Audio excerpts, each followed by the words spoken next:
Bom, primeiro eu queria agradecer o convite na figura do professor Glicério. É gratificante para a gente ouvir isso, professor. Sei que é uma referência para nós na área de pavimentação. Então, esse vamos dizer assim, uma parte do trabalho que vem sendo feito pelo grupo de pesquisa lá em Santa Maria, liderado pelo professor Luciano. Então, eu vou apresentar um pouco dos achados da minha tese de doutorado. Na tese, a tese foi compilada em artigos científicos, então eu vou trazer aqui os principais artigos e as principais conclusões, em função do tempo também, e aí eles estão indicados até para consulta. Bom, contextualizando, né, quando a gente começou a trabalhar com a tese lá no início, a gente já sabe que os fatores ambientais eles são muito importantes nos projetos, né? A professora Laura é uma das precursoras a falar disso, né, na dissertação de mestrado dela, depois na tese. E esse clima ele vai impactar de maneira diversa os pavimentos asfálticos. E a gente é ainda mais inserido num cenário de mudanças de métodos de dimensionamento. Como o Luiz Guilherme falou ontem, né, no Medina, a gente tem métodos mecanísticos, empíricos, que estão possibilitando, né, a gente considerar a influência do clima. O Brasil também tem uma variabilidade climática importante, afinal a gente está num país de dimensões continentais, e um cenário desafiador, né, que são os eventos extremos, né? A gente tem percebido um aumento das temperaturas no país. Bom, então, diante disso, né, a gente buscou contribuir para as considerações climáticas nos projetos de pavimentação brasileiros, fazendo análise de relação do clima com os pavimentos, desenvolvimento de ferramentas, análise de metodologias e avaliando o impacto dessas mudanças climáticas com foco na temperatura e na deformação permanente. Bom, então os artigos, pessoal, eles passam por uma análise do clima e alguns artigos foram submetidos em revistas da área de climatologia no início, porque a gente queria entender as bases de dados climáticas, para depois passar a avaliar a influência do clima.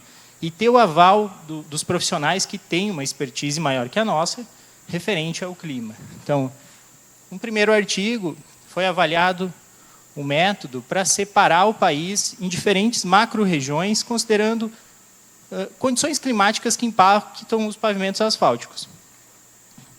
Como resultado, a gente pode observar 5 macro-regiões que têm características climáticas bem distintas. E essa separação está embasada em métodos estatísticos também. Então, uma região com altas temperaturas, uma baixa precipitação e uma alta radiação, esses pontos em vermelho. Uma região mais no centro do país, né, com uma alta amplitude térmica e altas temperaturas. Aqui uma região mais litorânea, onde as amplitudes térmicas são menores, mas a gente tem uma alta velocidade do vento e uma alta radiação solar. E na região sul, e uma região do sudeste, menores temperaturas, uma alta amplitude térmica e uma considerável precipitação. E a região onde fica a floresta amazônica, com altos volumes de precipitação, uma alta umidade e altas temperaturas. Bom, por que isso era importante, né? A gente queria entender, porque isso vai impactar de maneira diversa o desempenho dos pavimentos asfálticos a depender da região. Num próximo artigo, a gente buscou entender o que está acontecendo com os eventos extremos de calor, considerando dados históricos. Então, são dados reais, dados medidos, né? E a gente avaliou isso em diferentes localidades no país. Esse artigo foi publicado na Revista Brasileira de Meteorologia. E eu vou trazer só alguns dados, de algumas cidades para mostrar o que está acontecendo no clima. Então, são dados reais, são dados medidos em estações meteorológicas no país. Aqui é a situação de Goiânia. Esses são os dados de temperatura máxima média anual por 7 dias consecutivos, de 1961 a 2023. Dá para perceber que as temperaturas aumentaram consideravelmente. Então, são os 7 dias mais quentes de cada ano compilados nesse gráfico. A gente está batendo picos de mais de 40 graus. Enquanto, vamos dizer que antes de 1990, a gente estava com 37 graus. Então, uma diferença importante. Óbvio que não é igual para todo o país. Porto Alegre também teve um aumento, mas ele é menos expressivo. Então, a gente tem algumas regiões mais vulneráveis. Aqui, a gente analisou as ondas de calor. O que dá para perceber? Para Goiânia, novamente, as ondas de calor em vermelhinho são as mais intensas. Então, temperaturas mais altas. E a quantidade, né, são as barrinhas. Então, nos últimos anos, a gente tem mais ondas de calor com maior intensidade. Isso vai impactar os nossos pavimentos. Aqui, Porto Alegre, a gente percebe que tem uma distribuição um pouco maior ao longo do tempo, mas também, né, com as ondas mais severas, vamos dizer assim, nos últimos anos. Então, a gente buscou entender um pouco essa questão do clima e a gente percebeu que precisava de um modelo para calcular o perfil de temperatura dos pavimentos, para podermos considerar isso no dimensionamento. E também na seleção de ligantes, que eu vou mostrar mais para frente. Então, foi desenvolvido um modelo para previsão do perfil de temperatura, que foi publicado na revista Transportes. Trata-se de um modelo numérico, unidimensional. Ele vai considerar a radiação, velocidade do vento e a temperatura. Com isso, a gente calcula um perfil de temperatura do pavimento de hora em hora. Bom, mas o que ele tem de diferente, né? A gente já tem alguns modelos que fazem isso. O modelo americano é o principal modelo, que é o ICM. O que a gente fez foi usar a base do ICM na programação, em MATLAB, mas considerar dados medidos de radiação solar. O ICM ele considera dados indiretos de radiação, o percentual de luz solar, e calcula a radiação. E aí acontecem alguns erros. E também a gente fez uma melhoria na fórmula da convecção, que é como ele considera a velocidade do vento que está resfriando o pavimento. Então, aqui tem alguns dados de comparação com dados de campo, que mostra que teve uma boa correspondência, e também com o modelo ICM, afinal, ele é a nossa principal referência a nível mundial. Bom, então, a gente entendeu um pouco, desenvolveu um modelo, e aí a gente começou a querer aplicar isso para o dimensionamento. E aí a gente se perguntou, qual base de dados climáticos a gente vai usar? O mais comum é usar do IMET, são dados de estações meteorológicas de superfície, que são dados reais. E aí a gente fez esse artigo, foi publicado na revista Anuário do Instituto de Geociências, que a gente buscou comparar. Aqui é um gráfico interessante, que em vermelhinho são as estações do IMET. Então, a gente tem muitas estações meteorológicas, principalmente no sul, no sudeste e nordeste. Mas a gente tem uma região do país que a gente tem poucas estações meteorológicas. E aí, pensando na utilização do clima em projetos de pavimentação, é uma dificuldade. Uma saída são usar dados de reanálises, que os americanos já usam, diversos países usam, a gente usa em diversas pesquisas. Então, a gente queria entender se esses dados de reanálise, como eles são, quais as deficiências, quais as dificuldades de usar esses dados. E a gente percebeu alguns problemas. Para a velocidade do vento, aqui uma correlação muito baixa, comparando dados da reanálise, de uma reanálise da NASA, que é uma das mais utilizadas, e os dados do IMET, que são dados reais medidos em estações meteorológicas de superfície. Então, tem uma correlação baixa. Geralmente, os dados da NASA superestimam os dados de velocidade do vento, e, em alguns casos, subestimam. Então, a gente levantou um alerta. Tem que ter uma atenção quando for usar esses dados. Para a temperatura, tem uma boa correlação entre os dados da reanálise, mas a gente tem que ter uma atenção com as diferenças de altitude.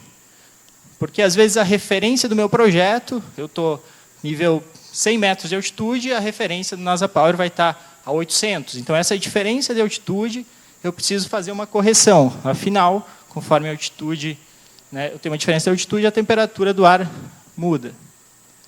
Bom, então, o próximo passo foi... né, a gente teve um trabalhinho para acessar esses dados, então, como disponibilizar esses dados? Então, a gente criou uma ferramenta, está publicado na Revista Internacional de Engenharia, que, basicamente, ela disponibiliza isso de maneira bem simples. O usuário vai colocar latitude, longitude, o período, e vai fazer o download dos dados climáticos. Vai ter um gráfico para poder analisar e todos os dados climáticos do local de interesse. Então, é fácil de usar, não arredonda dados de velocidade do vento, que isso é um problema de uma plataforma americana, do LTPP, que é muito usada. E também disponibiliza o percentual de luz solar calculado para usar no método EICM, mas com alguns ajustes na recomendação desses autores. Bom, então, a gente viu que tinha essas diferenças, né? A gente queria entender o que isso vai impactar quando eu for para um projeto, fazer uma análise de desempenho. Isso vai impactar, vai dar diferença na minha simulação? Então, esse é outro artigo, que a gente avaliou isso para a deformação permanente do revestimento asfáltico, que é o mais sensível às diferenças da temperatura. Então, a gente pegou 2 locais, um que tem diferença de altitude e outro que tem discrepâncias nos dados de velocidade do vento. Basicamente, pessoal, é para mostrar essas diferenças. Essa simulação, com essa simulação, eu só alterei a base de dados. Então, pegando de uma base de dados ou de outra base de dados, eu vou ter uma diferença considerável na minha simulação do ATR. Então, eu vou ter uma condição que, considerando aqui um limite de 7 milímetros do revestimento asfáltico, ele pode estar atendendo ou durar 120 meses, ou em 60 meses ele vai atingir esse limite. Então, só a questão da base de dados. Então, a recomendação é ajustar a temperatura em terrenos complexos, né? E aqui é o problema da velocidade do vento. Então, as bases de reanálise, muitas vezes, elas zeram o vento. Tem muitos dados zerados de vento. E isso acaba ocasionando uma diferença gritante nas simulações de desempenho, né? Esse é um caso que zera a velocidade do vento, o pavimento aquece e você fica nas simulações com resultados irreais de temperatura do pavimento. E aí as simulações ficam totalmente distorcidas. Então, atenção a utilizar dados de reanálise em função dos problemas na velocidade do vento. Outro artigo foi avaliar isso, o clima, para a seleção de ligantes. Então, nós pegamos o Rio Grande do Sul, foi publicado na revista Eninfra, né? Avaliar a seleção de ligantes com base na metodologia SuperPave-PG para o estado, considerando as condições climáticas. Então, aqui estão os mapas de PG para esses locais, considerando para 98% de confiabilidade aqui. Nós temos locais que demandam um PG 70, outros 64, um PG de alta, e aqui na região da Serra, né, 58. Mas o que isso vai impactar, né? Se nós considerarmos a metodologia SuperPave, no método que ela é utilizada, do ponto de vista climático, aqui nós temos um levantamento de diferentes pesquisas que classificaram ligantes asfálticos. Então, o CAP 5070, de maneira geral, 9 amostras deram 58, PG de alta, e 10, 64. Então, alguns locais no Rio Grande do Sul, do ponto de vista climático, não seria recomendado utilizar esse ligante em função das condições climáticas. E o último artigo, nós buscamos avaliar o impacto das mudanças climáticas na seleção de ligantes e no desempenho da deformação permanente. Para 5 locais, considerando dados históricos. Então, a gente não está falando de simulações futuras. A gente está falando de dados medidos históricos, no período de 1980 a 2023. E aqui estão os dados dos 7 dias consecutivos mais quentes de cada ano, que é para a definição do PG. E só para vocês observarem, por exemplo, Goiânia de novo. Aqui é considerando dados climáticos, as temperaturas do pavimento, no período de 1980 a 2000. E o vermelhinho de 2001 a 2023. Então, a gente teve um deslocamento, as temperaturas aumentaram, e eu tive uma mudança no grau de PGI de alta temperatura de 64 para 70. Então, isso está impactando, está pressionando o desempenho dos meus pavimentos e dos ligantes asfálticos. E aqui uma estrutura para mostrar, a gente simulou diferentes estruturas, diferentes condições, diferentes materiais, que, basicamente, aqui, pessoal, nós temos uma estrutura com ligante asfáltico, um tráfego de 2,5 vezes 10 na 6, e a única coisa que mudou aqui foram os dados climáticos. Então, em verdinho, são dados climáticos referentes ao período de 80 a 90, 91, 2001, 2002, 2012, 2013, 2023. Quando eu considero os dados mais antigos, o clima era mais ameno. Então, as minhas simulações, eu vou atingir aqui 7 milímetros, aproximadamente. Quando eu venho para um período mais recente, que teve um aquecimento do clima, que isso é para a cidade de Goiânia, o meu ATR atinge 9,5, quase 10. Então, isso tem um impacto, essas mudanças históricas já estão demonstrando o impacto, e eu acho que é importante a gente avaliar isso, e as projeções futuras estão indicando essa continuidade de aumento. Bom, aqui tem os dados para diferentes cidades, Então, alguns locais com uma redução de vida útil, vai atingir esse limite dos 7 milímetros, assim, vai reduzir em 45% o tempo para reduzir, 48%. Isso vai depender da região. A gente não tem... as regiões mais vulneráveis são na região centro-oeste, a gente percebeu isso.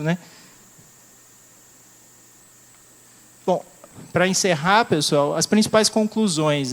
O clima brasileiro ele apresenta uma considerável variabilidade climática, impactando de maneira diversa os pavimentos, a depender da região. O projetista deve, se ele for considerar dados climáticos, fazer uma análise crítica desses dados, principalmente dados de reanálise. E, da mesma forma que é adotado nos Estados Unidos, os modelos numéricos são uma alternativa viável para o cálculo das temperaturas dos pavimentos. São necessários os métodos de projeto, dimensionamento e seleção de materiais que possibilitem isso, incorporar essas condições climáticas. E os aumentos de temperatura e os eventos extremos, eles são uma realidade. Eles já estão impactando os nossos pavimentos, porque a gente considerou dados históricos reais, a gente não fez projeções futuras. E apenas ressaltar que a influência do clima vai além da temperatura. A gente ficou limitado à temperatura, mas a gente sabe o impacto de chuvas extremas, umidade, enfim. Muito obrigado, queria agradecer a todos.